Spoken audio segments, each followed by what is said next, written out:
Why do the Minnesota Vikings hate the backup quarterback position? It's almost like they assemble their quarterbacks behind Kirk Cousins on a dare. It's like, hey, we bet you can't field the roster that looks like the backups in the XFL. Great. We just need to add Tyree Jackson and we got it. Boom. Great. And we've discussed this at length before. The dynamics of what goes on with Kirk Cousins, with Spielman, with Zimmer, and we're just confused. Like, why do the Vikings feel the need to always have an ineffectual, effete, soft penis debutante behind Kirk Cousins? Huh? Why? Why is that? One play, one alien abduction away from a 2-14 season. Or maybe that's the plan all along. I don't really know why. But just the ineptitude of the Mannions and the Brownings and the Stanleys. Why? Why can't they approach the backup situation like they have with Tom Brady when he was in New England, right? Spending multiple second, third, fourth round picks on backup quarterbacks as you had the greatest quarterback of all time, and he wasn't scared by it. He was not scared at all. He was like, hey, bring it on. And also Brady always kept his backup quarterbacks at arm's length because he saw them as competition. But you know who his BFF was? Matt Castle. Because he did not see Castle as competition. But anyways, but again, why?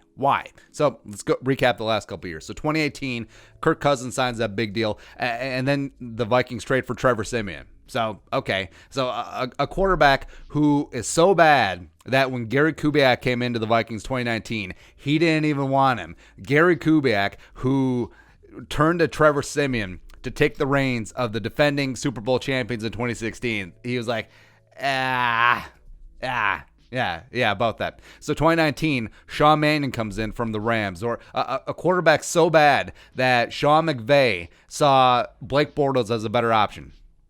Okay, sure.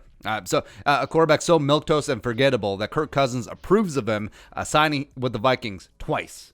Right, he re-signed this year. Great.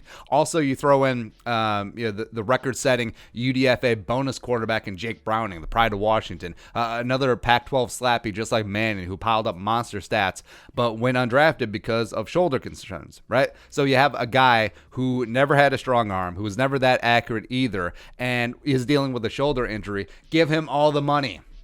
Just pile it on. Go ahead. And then 2020, on the opposite end of the spectrum, Spielman finally spends a non-first round pick on a quarterback because he had 17,000 picks. Spends a 7th round flyer on Nate Stanley coming out of Iowa. The dude who can throw that football over the mountains. Cool. But if you ask him to hit a 12-yard curl, he will still throw that football over the mountains. So great. And all this time, again, this comes full circle. All this time, you had this perfect, beautiful, virtuous, amazing, manna from heaven quarterback in Kyle Jerome Ezekiel Sluter. That's right. 6'5", 220, could run like a deer, monster arm, great accuracy, moxie, and was just electric every time that you allowed him to be on that football field. Right? So it just boggles my mind that you would actually not want a player on your team to do well. Right? So or a guy who in preseason games had a 119.4 quarterback rating and led 2-game winning drives. Yes, in preseason. Yes, against dudes who are working at Home Depot now. Yes, fully understand that. But also, it's almost like the team was rooting for him to do bad. Right, you look at Zimmer's comments, and Zimmer just pissing all over the Sluter hype, and also leaking reports that came out through the media. Oh, Sluter's a bad practice player. Just trying to soften the blow to the fan base for when they get rid of the quality upstart quarterback and decide to keep Sean Mannion and decide to keep Jake Browning last year. Just great. Oh, by the way, they thought enough of Kyle Sluter in 2017 to have him be Case Keenum's primary backup. So after Keenum took over for Bradford when he got hurt, undrafted UDFA rookie Kyle Sluter was QB2 for like 8 to 10 weeks. People forget about that. Right? So what changed? And Zimmer should want a good backup quarterback, going through everything with Teddy, going through everything with Bradford. But why did he take this big steaming dump on a guy like Kyle Sluter, who was dynamic in a game, get him in a game situation? Sure, maybe he was bad in practice, maybe he didn't all the steps and all these soft skills, all these other things. But guess what? He won games whenever he was on the field. And you never gave him a chance to work against twos, work with the ones, do anything like that. So you don't know. He's Schrodinger's Sloot. Yeah, but just getting rid of him and then salting the earth and blacklisting him so he couldn't hang on anywhere else. Great. And also, they probably saw the same things. Well, he's not good in practice, so we can't possibly put him in a game where he does his best work. God, it's frustrating. Yeah. And then also, Kirk Cousins, we've talked about the Tim Pot dictator. Tim Pot Pizza Ranch dictator. Got to be correct there. Got to get the branding right. So he doesn't want a threat behind him because he knows what can happen in a palace coup. Because he did it himself to RG3. So RG3 faltering, Kirk Cousins comes in, steals that job. Woo! Twice on the franchise tag. Boom.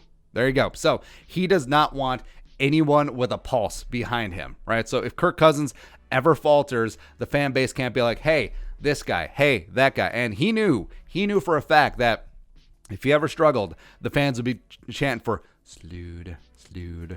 And yeah, all athletes have big rabbit ears. They pay attention to the media. They pay attention to the fan base. And he couldn't handle that. Like, he does not have the mental fortitude to handle that like a Tom Brady does. Tom Brady's like, yeah, take Jimmy Garoppolo in the second round. Shoot, bring him in. Ryan Mallett in the third. Shoot. Jabroni Brisket in the fourth. Shoot. Bring them all on. Jarrett Stidham fourth round. Boom. Bring them in. Right? So he never had a problem with that. Kirk Cousins obviously does. But it still completely befuddles me, and it should befuddle you as well. Why this team just continues to wave a Zippo at the gas depot with the backup quarterback spot, right? So, again, one play, one alien abduction away, and this team is in the Trevor Lawrence, Trey Lance derby. Or maybe that's the plan, and then I would agree with it. But just so frustrating. You have this good quality team, and if anything ever happened to Kirk, it all goes to hell in a handbasket. It's no. But your thoughts. Why do the Vikings hate the backup quarterback position? Let us know in the comment section below. Subscribe for daily Vikings takes. Want to support the work? Pull us on the Venmo. Plus give us a follow on social media as well. But until next time, Skol, production value.